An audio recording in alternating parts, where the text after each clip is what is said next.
Assalamualaikum warahmatullahi wabarakatuh. Perkenalkan, nama saya Dina Safira Malik, NPM 174100033 dari Program Studi Pendidikan Bahasa dan Sastra Indonesia, Fakultas Pendidikan Bahasa dan Seni, Universitas PGRI Semarang. Dan pada kali ini saya akan mempresentasikan hasil artikel saya yang berjudul Gaya Bahasa dalam Kumpulan Cerpen Orang-orang Pinggiran, karya Lea Pamungkas dengan analisis stilistika.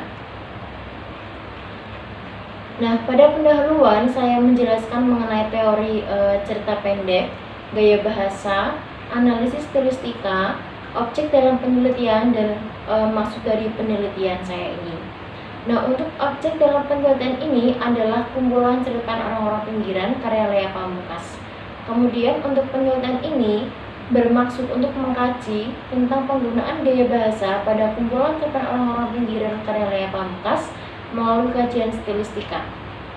Nah, untuk metode penelitian ini menggunakan deskriptif kualitatif. Sumber data dalam penelitian ini adalah 10 cerita pendek pada kumpulan cerpen orang-orang pinggiran karya Lea Pamungkas. Kemudian untuk metodenya saya menggunakan purposive sampling dengan memilih cerita pendek yang terdapat penggunaan gaya bahasa.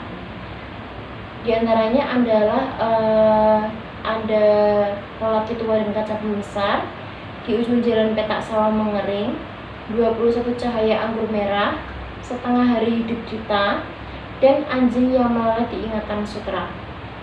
Kemudian untuk teknik pengumpulan datanya ini saya menggunakan teknik baca dan catat. Teknik baca dan catat dilakukan dengan cara membaca kumpulan cerpen orang-orang pinggiran karya Lea Pamungkas secara terperinci untuk mengetahui identifikasi secara umum. Setelah itu, menandai kata dalam kalimat yang mengandung gaya bahasa pada kumpulan cerpen orang-orang pinggiran karya Lea Pamungkas. Selanjutnya, menginventarisasi data, di antaranya adalah mencatat data dengan cara mencatat kutipan secara langsung yang berkaitan dengan gaya bahasa dan gaya khas pengarang dalam kumpulan cerpen orang-orang pinggiran dan mentranskripsikan data yang telah diperoleh. Selanjutnya, untuk teknik analisis datanya, saya menggunakan analisis data kualitatif dengan dilakukan dengan 3 tahap. Pada tahap pertama, data yang diperoleh diidentifikasi dan diklasifikasikan sesuai dengan kategori yang telah ditentukan sebelumnya. Kemudian untuk tahap keduanya, data dikelompokkan sesuai dengan apa yang dibutuhkan. Selanjutnya, tahap terakhirnya dilakukan interferensi, yaitu menyimpulkan data-data yang telah dipilah dan menyajikan hasil analisis data dengan metode penyajian informal menggunakan kata-kata biasa dalam bentuk deskriptif. Kemudian untuk hasil penelitian dan pembahasan, yang pertama hasil penelitian, saya menemukan berbagai gaya bahasa dalam kumpulan cerpen orang-orang pinggiran. Di antaranya adalah berdasarkan hasil analisis penelitian, saya menemukan beberapa gaya bahasa yang digunakan oleh Lea Pamungkas dalam kumpulan cerpen orang-orang pinggiran. Di antaranya adalah personifikasi, metafora, eufemisme, metonimia, sinekte pars pro toto, sinekte totem pro parte, litotes, ironi, sinisme, paralelisme, tautologi, dan repetisi. Nah, data penelitian ini diperoleh dengan membaca kumpulan cerpen orang-orang pinggiran. Kemudian saya mencatat adanya kata, frasa, dan kalimat yang mengandung adanya gaya bahasa. Yang kedua, saya menemukan gaya khas dalam kumpulan cerpen orang-orang pinggiran. Di antaranya adalah gaya Lea Pamungkas dalam kumpulan cerpen orang-orang pinggiran itu banyak menggunakan kalimat yang sederhana. Jadi kalimat yang digunakan oleh Lea Pamungkas ini tidak bertele-tele, dia lebih ringkas, to the point, karena tidak menggambarkan cerita yang rumit. Karena kebanyakan ide cerpen yang diambil oleh Lea Pamungkas ini dari kehidupan sehari-hari.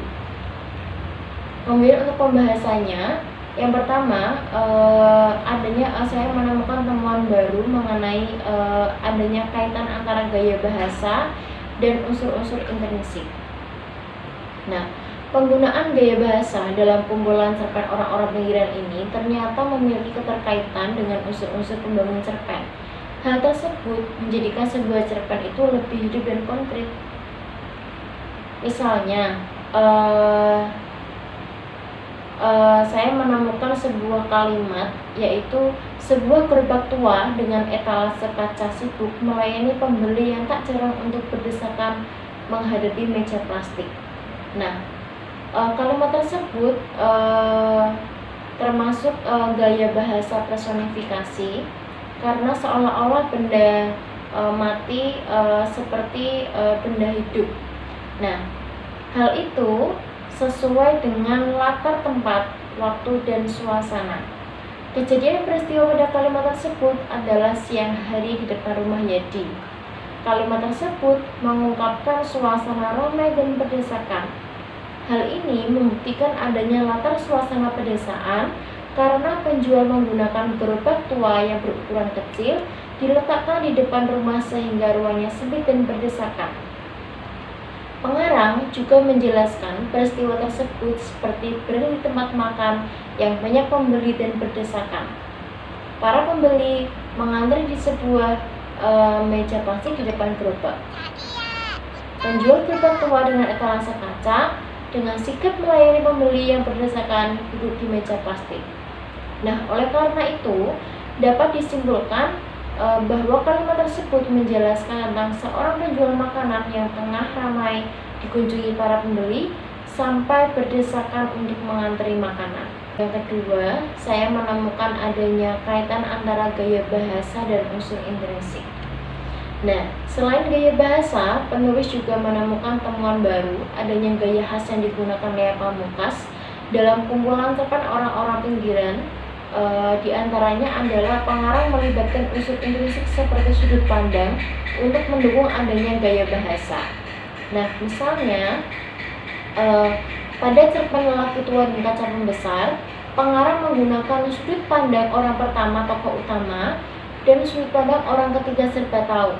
Hal ini sesuai dengan kalimat, sekitar 5 tahun yang lalu saya ingat betul bagaimana kami sekeluarga dikejutkan oleh jatuhnya ayah di ruang makan. Kami sangat panik, tetapi dalam saat yang bersamaan benak saya mengatakan jangan-jangan ini karena ayah kebanyakan makan. Ayah memang sangat berlebihan dalam hal makanan. Tentu saja, lintasan pikiran ini tidak saya ungkapkan pada siapapun, apalagi melihat muka ibu yang pasi. Nah, kalimat tersebut termasuk sudut pandang orang pertama tokoh utama karena tokoh aku seolah-olah masuk dalam cerita sebagai tokoh sentral. Selain itu, tokoh aku menjadi di pusat kesadaran dari cerita. Nah, kemudian saya menemukan implikasi pada penelitian saya ini. Nah, implikasi yang didapat akan memperluas penggunaan gaya bahasa dalam penulisan karya sastra untuk pembelajaran di sekolah. Dalam kumpulan cerpen orang-orang pinggiran ini menceritakan peristiwa kesedihan, kecelakaan, kematian, bahkan kriminal yang dialami oleh orang pinggiran. Nah, maka dari itu, siswa dapat mengungkap sisi lain dari orang pinggiran. Bagi pembelajaran, implikasi yang didapatkan adalah sebagai bahan kajian terhadap pembuatan karya sastra agar lebih menarik dan memiliki nilai keindahan bagi para penikmatnya.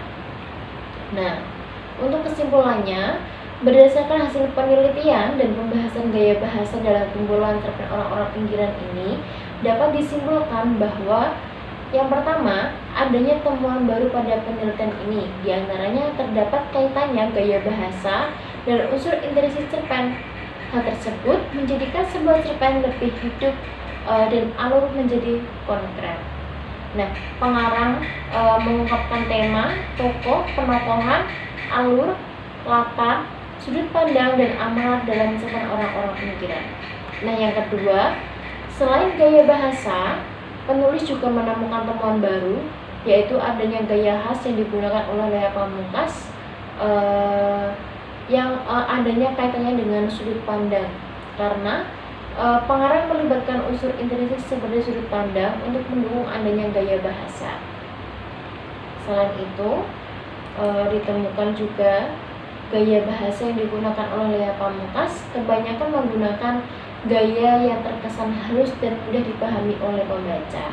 Karena pada cerpen ini tuh jarang sekali ditemukan gaya bahasa yang bersifat sarkasme, sehingga di cerpen ini tuh menggunakan kalimat yang sederhana, jadi bahasanya itu terkesan halus dan santai. Jadi para remaja atau dewasa bisa menikmati cerpen ini.